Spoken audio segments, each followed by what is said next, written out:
درخت کے نیچے گدھا بندھا ہوا ہوتا ہے، شیطان اس گدھے کو کھولتا ہے اور فصلوں میں چھوڑ دیتا ہے۔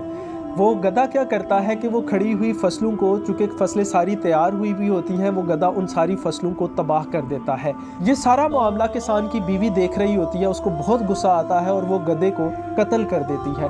یہ بات گدھے کے مالک تک پہنچتی ہے۔ اب گدھے کے مالک کو بہت غصہ آتا ہے، وہ کسان کی بیوی کو قتل کر دیتا ہے۔ اب یہ بات کسان تک پہنچتی ہے، کسان کو بہت غصہ آتا ہے اور وہ گدھے کے مالک کو قتل کر دیتا ہے۔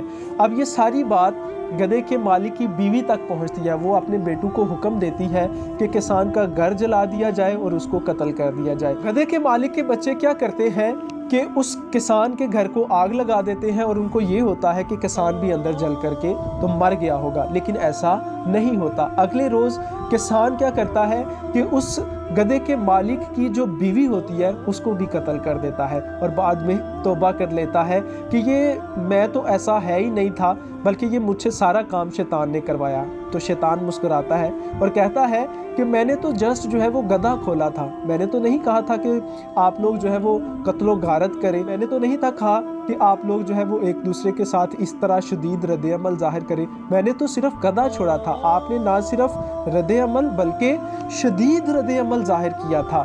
جب کبھی بھی آپ کسی کے بارے میں کوئی غلط فیصلہ لینے لگے تو ایک لمحے کے لیے رک جائیں اور یہ سوچیں کہ کیا کسی نے کوئی گدھا تو نہیں چھوڑا۔